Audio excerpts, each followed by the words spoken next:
Now, this Genius Hour is going to be used as an opportunity to investigate particular subjects as they relate to our chemistry course and as they also relate to our topic of chemical sensors. To identify what and what doesn't represent a chemical sensor, we established the following three criteria. The first one is that it must be pre-programmed to detect the presence of a certain chemical. It must also be able to do so consistently and on its own. It must also be able to sufficiently release an output signaling the presence of this chemical. Now, something else you might be wondering is why we chose this topic. Well, there's plenty of real-world examples in industries with interesting uses where these chemical sensors are being used. Examples of them are obviously home appliances, which is the particular focus of this Genius Hour. Another one is kitchen appliances, labs. There's plenty of others that I can list, but we don't have the time.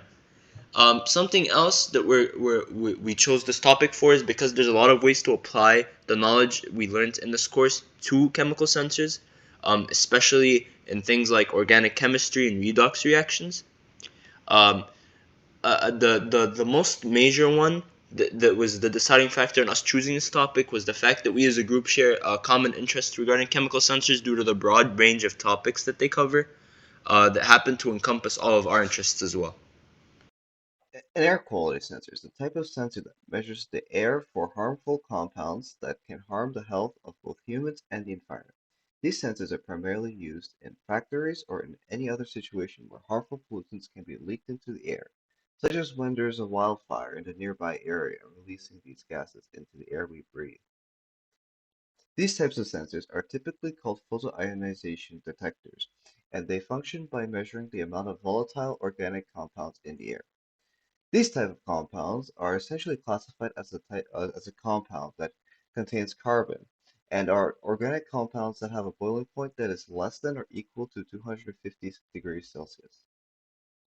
The way these sensors are able to detect these types of compounds is by trapping the gas in an ionization chamber, which then the gas is flashed with UV light, causing the molecules to break down into their separate ions, which then attract to one of the electrode with the opposite charge as the ion. Uh, this makes the ion and electrode react and generate a current that is stronger depending on the amount of concentration of the compound in the air. Okay, let's talk about thermostats, how they started off, and basically the evolution. So, how they started off, basically, an inventor named Cornelius Dribble created a mercury thermostat in the 17th century to control the temperature of a chicken incubator. He used a concept called thermal expansion, and basically, it's the tendency of matter to change in volume in response to temperature alterations. This is not so different. He used that principle back then, and nowadays we still use it in a lot of thermostats. And so, primarily, we see this in bimetallic strips, uh, where they consist of two different metals bonded together, responding to temperature changes by expanding or contracting at different rates. And so, this bending or straining action triggers switches or contacts within the thermostat, activating heating or cooling systems.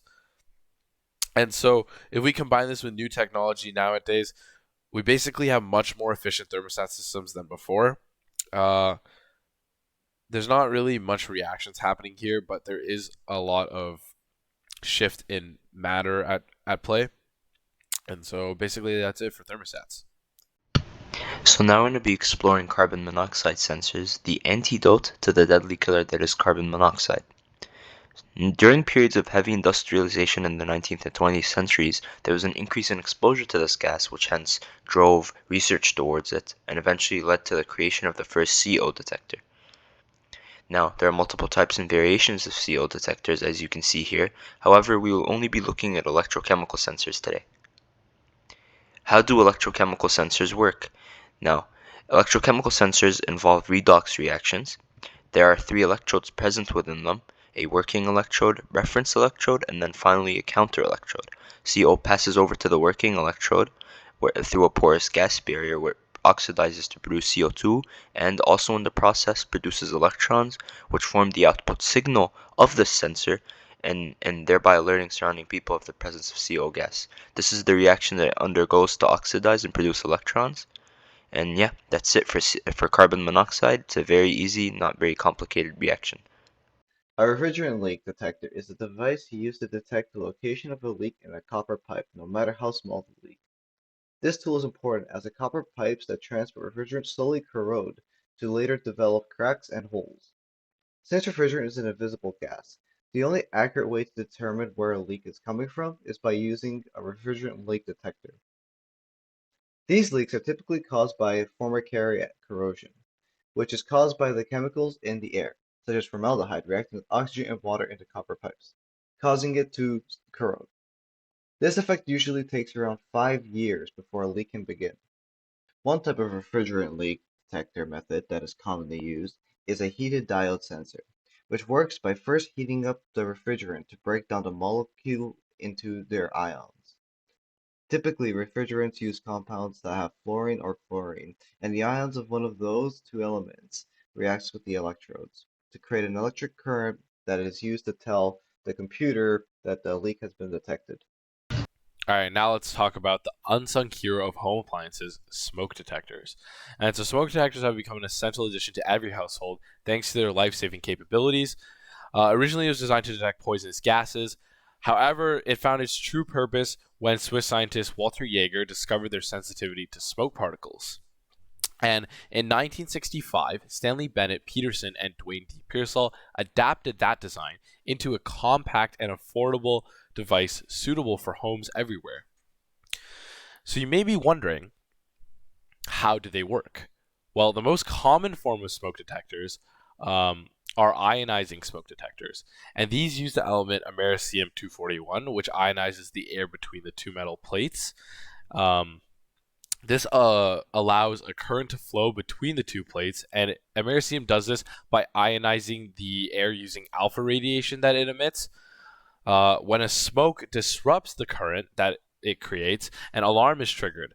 While the effectiveness of these smoke detectors can be affected by heavy fumes that cause false alarms, we can still say that their effectiveness and low maintenance design ensures that there will be widespread use everywhere.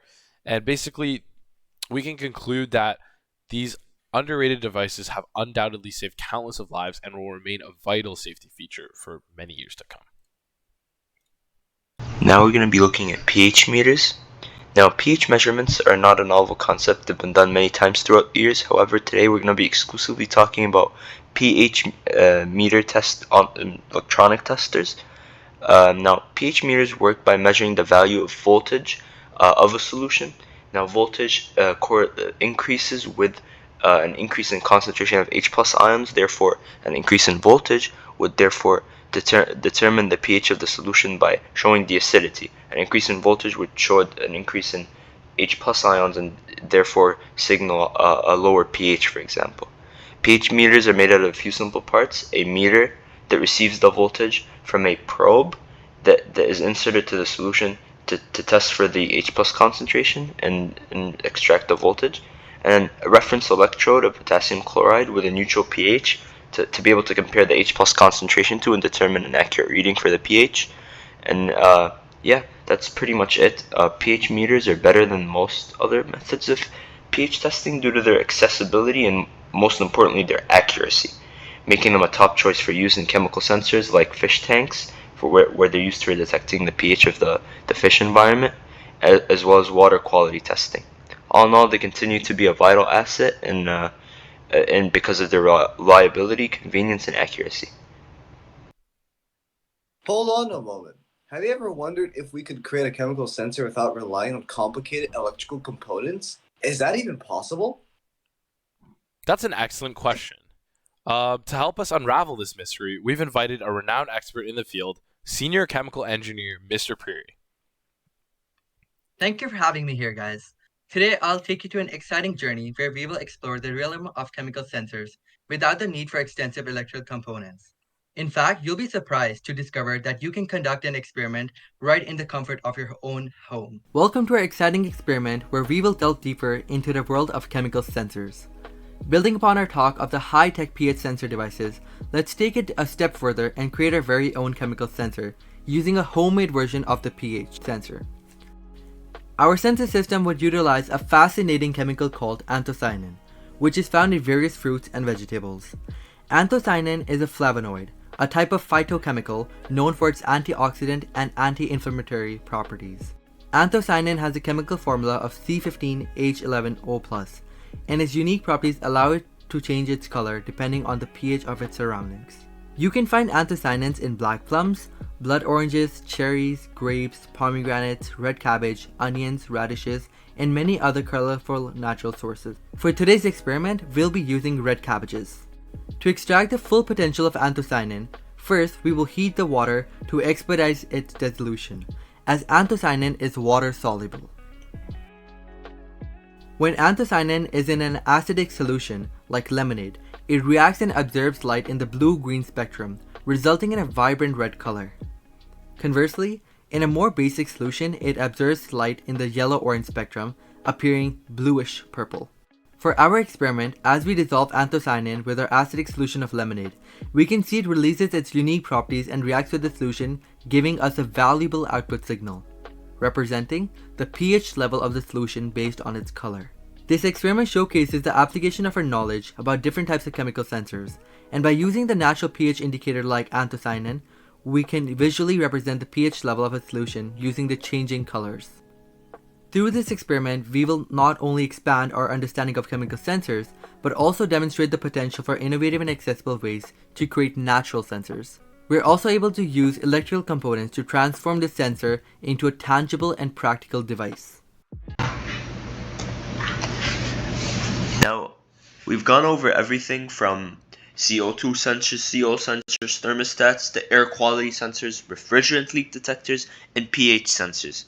We went into why they are the way they are, why they're made the way they are, how they work, and how they relate back to home appliances, and what other applications they're being used for. We also talked about different things related to them, including their histories and how they were made. We also went into an experiment that we did, and we discussed that in great detail. And with that being said, this has been the Sensor Sphere. Thank you for watching.